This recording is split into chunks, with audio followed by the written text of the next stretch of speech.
I'm your host today, Seth Lawrence. The WHOW Morning Show is streaming live to Facebook and YouTube. It's brought to you by Peterson Insurance, your Pekin Insurance agent in Clinton. My guest on the phone this morning is Piatt County Sheriff Mark Vogelzang. Good morning, Sheriff. How are you, sir? Good morning, Seth. I'm doing great. Yourself? Doing good. Thanks for asking, and thank you for making time for us. I always appreciate you doing that with us. And going to dive into, Sheriff, a little bit going on, a lot of security upgrades going on at the Piatt County Courthouse. Let's just kind of start with some of the basics. Talk about security, why it's important, and some of the upgrades you're diving into here in recent weeks. Sure. That's kind of the field that we're in is security for our citizens. So we're always looking at ways that we can do a better job, provide that additional security. One of the things that we've been working on here lately is looking at our courthouse and what things might be done to protect the staff there as well as people as they come in there. So, we're looking at upgrading our front door system and the locking mechanisms on that, installing a new camera to provide some better coverage on the exterior of the courthouse as well. But then just here the other day, we put some tourniquet and some new medical gear in there that was not there before.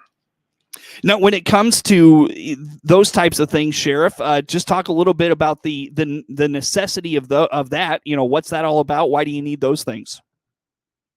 Well, it's one of those. I think most people are aware of the incident that happened over in Indiana. We've had the active shooter up north towards Chicago. So unfortunately, it's something that happens in big areas as well as the smaller rural areas. So the tourniquets in particular are they're life-saving. If you can get that bleeding stopped, it's just critical. And we've had a couple incidents here just in the last year that I've been here where our deputies have put two tourniquets on different individuals and, potentially saved a life and or a leg in those particular incidents. Interesting. Sheriff, I know that in recent conversations with you, looking to improve radio coverage in Piatt County has been front of mind just because of the many challenges that you've highlighted about, in certain areas, you may have to turn to using a cell phone or something of that nature to communicate with your dispatchers. Talk a little bit about perhaps some of the updates that are coming there. What's the status of the things you're looking at in regards to the radio coverage there? That is kind of an ongoing project. We've kind of been working with different vendors to look at options. Been working with all first responders, trying to get everybody involved in this process, whether it's police, fire, or EMS involved in that process. Right now, we have a grant that is kind of in the works with Congressman Davis that has made it through a couple different steps in that process. So we're very hopeful that we can maybe get a federal grant to help us get new radios and upgrade the current system that we have to have better coverage in those outlying areas such as Hammond, all the way, Mansfield, some of those far reaches of our county. Mm-hmm. And, I was at our most recent county board meeting last week, and, I of course, experienced when I worked briefly in the 911 center here in DeWitt County as well. I know DeWitt and Piatt County work together in terms of backup coverage. I venture a guess having radio coverage in all parts of the county is probably crucial if DeWitt County has ever needed to back up Piatt County. Is that a fair statement, Sheriff? Absolutely. That everything boils down to radio communication. You can't get help if you can't reach dispatch. So that is a critical point of our job. Mm-hmm. How soon do you hope to have that resolved? Where do you reckon you stand in terms of how far the process is along and finding a resolution? How do you feel about those things? I would hope that we'll have a little bit better idea on grant funding towards the end of this year. As everybody's aware, the supply chain issues are always a factor. So even once we get, if we can get to that point where we have the approvals for funding and the go-ahead, I would anticipate that the radios actually being installed would take some time given those supply chain issues. And again, I know that our CENTCOM director has been talking about this next generation 911 system. This is kind of maybe a bit of a one-off on this conversation, but how about that process, Sheriff? And where do you stand in terms of being ready for next gen 911, if you will? Well, Tim Furman's our 911 director and has been working very hard to make sure everything is in place and ready to go. And he does work. He actually was from over in DeWitt County and works very closely with them as well. I had forgotten that Tim Furman was your 911 director. I worked with him when he was in the dispatch center and actually know his family from way back in the day, in fact. So, but at any rate, good to hear on those. Anything else, Sheriff, on radio coverage, getting that new system into Piatt County so you've got better coverage? Anything I missed in that conversation you want to highlight? No, we keep working on the process. We've done some contract work with our vendor to kind of reprogram and resync our current radios to see some better coverage in the meantime till we can get the actual project completed. Sure. What else have you done in terms of security and courthouse upgrades, Sheriff? Anything else you want to highlight there? One of the things that we're working on, and the judge was able to get this on a technology grant through the state, is working on a video arraignment system, which is going to be really nice. With our current staffing, sometimes staffing levels are very, very low, or people are being out sick, and it creates a hardship to transport somebody that's in custody over to the courthouse. But then, as you can imagine, it also opens up some safety concerns anytime we take somebody out of the jail and bring them to the courthouse. So this technology grant it's going to be a video arraignment system. So we can do the arraignments by keeping our inmates in-house here, and then the judges can do what they need to up at the courthouse. But then there's just additional training for our staff, and looking at some ballistic vests and things like that for them as well. But it's an ongoing process. Sure. I know you mentioned off the air with us, the body camera is also something you're looking at. I think that's maybe more of an ARPA fund purchase. Is that fair to say, Sheriff? That is correct. We did purchase those probably about March, early part of this year. So those are in the works, but again, it's another supply chain issue. We're hoping to have those early fall for all our deputies. Now, do you have experience with the body cameras? I do. In my before I retired from Champaign, we worked on getting those implemented while I was there. So we did use those for several years that I was at Champaign. Great tool. I think initially most officers or deputies, years ago, looking at body cams, and it's just one more piece of equipment that they have to maintain. And I think most people were against them. Now, I think if you tried to say we don't want body cams, the deputies and the officers would argue. It's been a very good tool for whether it's complaints, use of force, or for trial. For court purposes later on. It's been a wonderful tool. Why is that? Just being able to capture that firsthand account of something that's happening. There are complaints that come in on officers, and we always investigate those, but it's nice to have that video and audio account of what happened. It's interesting because you were talking about that transformation in mindset. So many people wanted, so many outside forces wanted those body cameras for better accountability to police. Maybe law enforcement wasn't necessarily quick to buy in.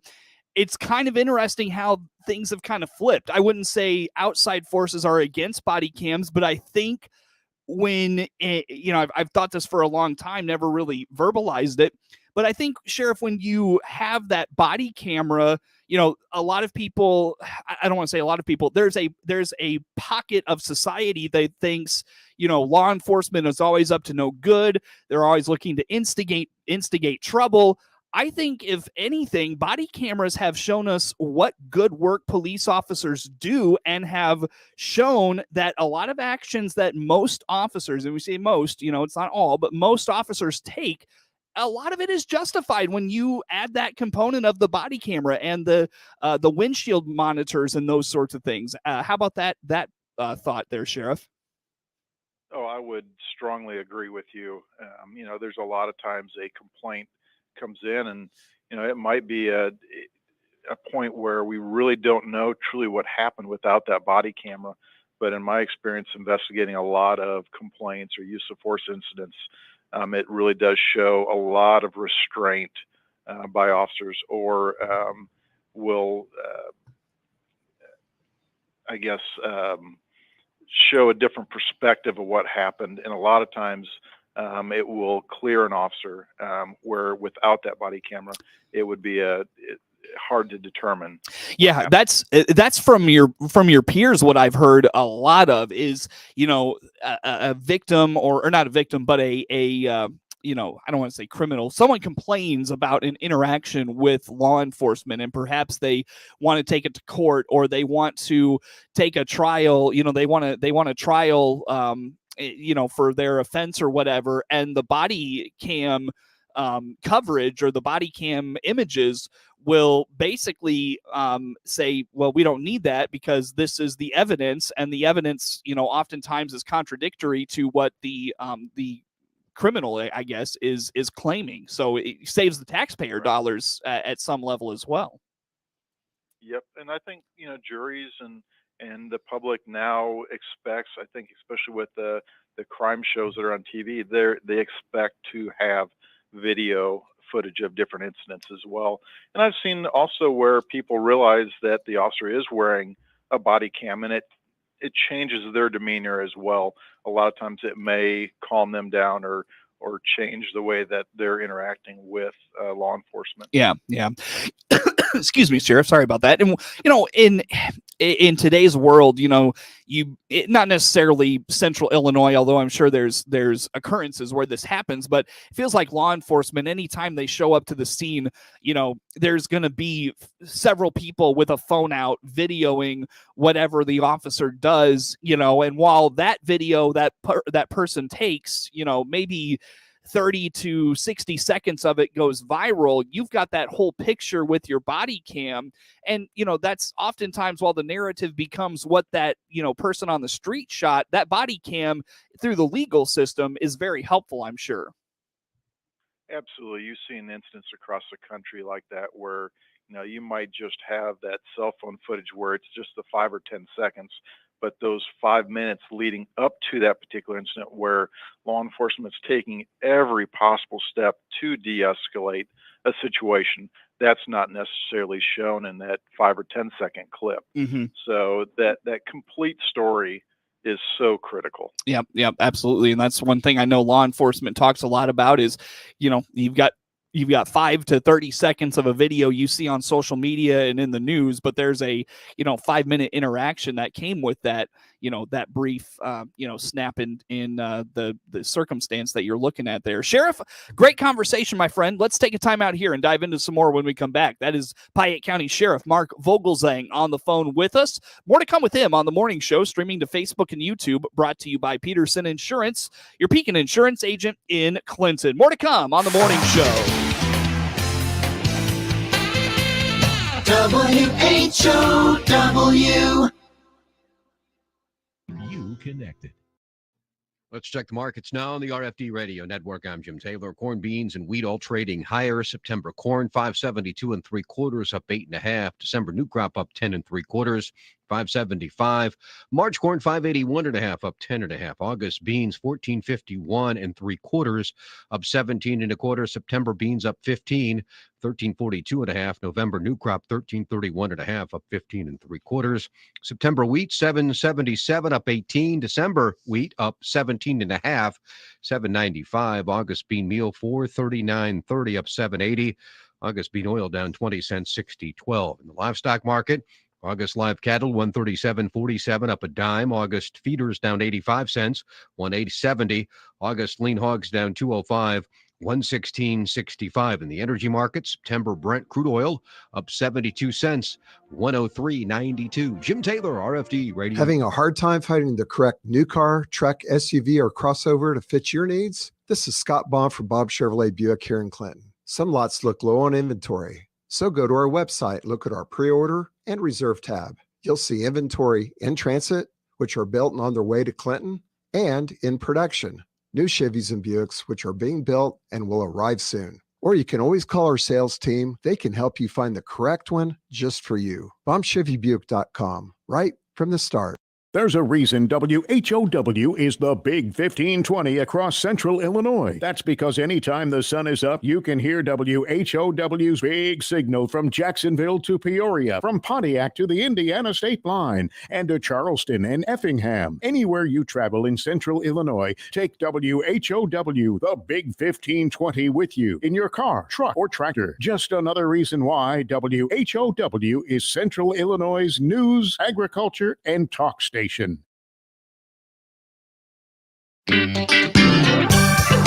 friend in Central Illinois, WHOW. Once again, a good morning. Thanks for being with us. I'm your host today, Seth Lawrence. The WHOW Morning Show is streaming to Facebook and YouTube. It's brought to you by Peterson Insurance, your Pekin Insurance agent in Clinton. Piatt County Sheriff Mark Vogelzang, my guest on the phone this morning. Sheriff, Wednesday is National Speed Awareness Day. Talk a little bit about this and some of the issues that we may run across as it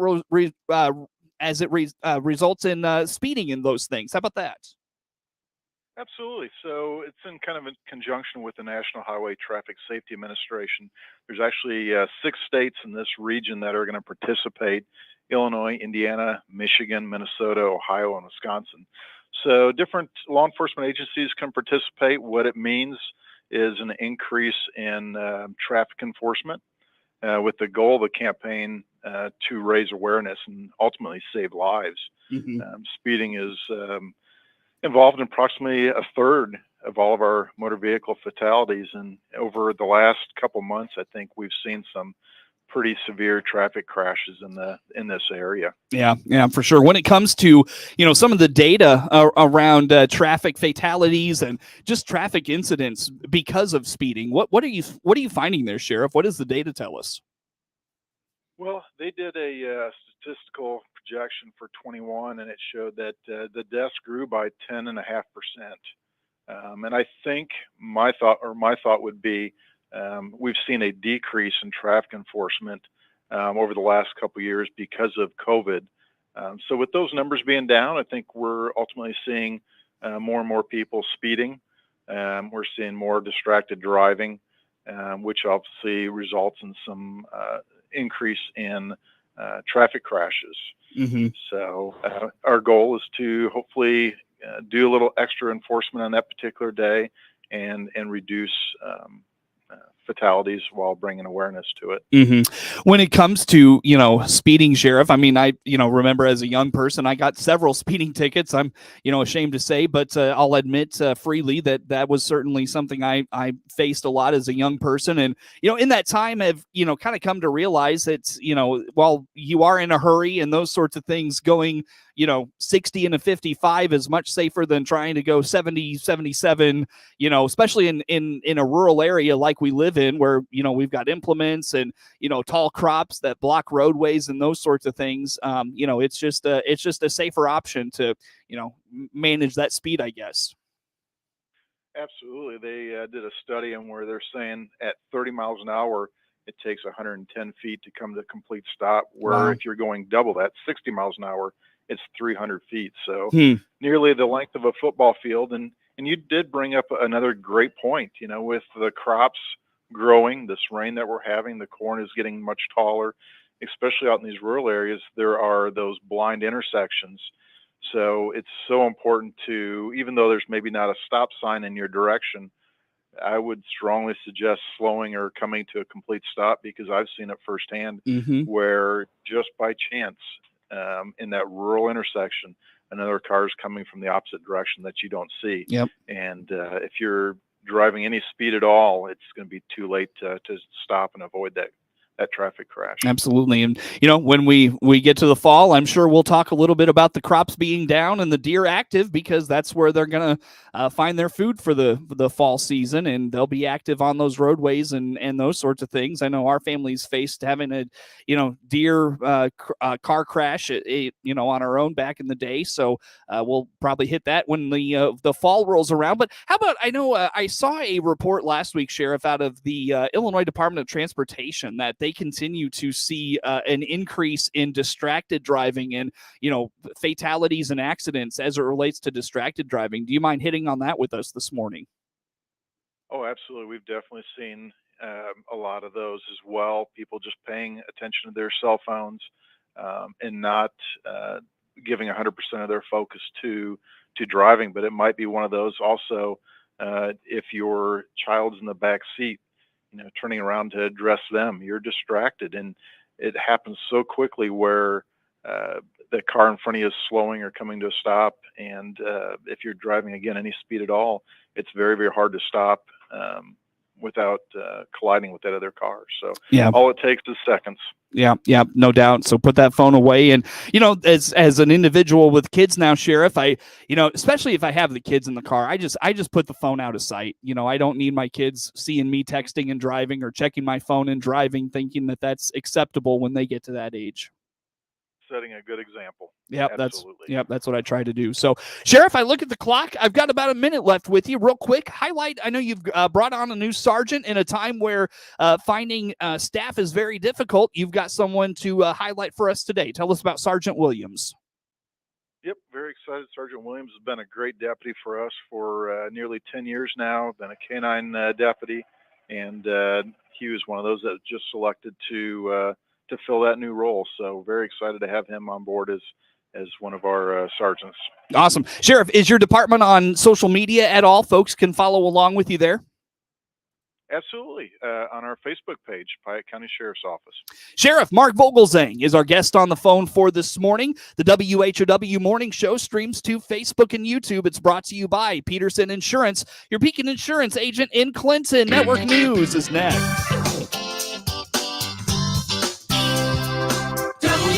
WHOW.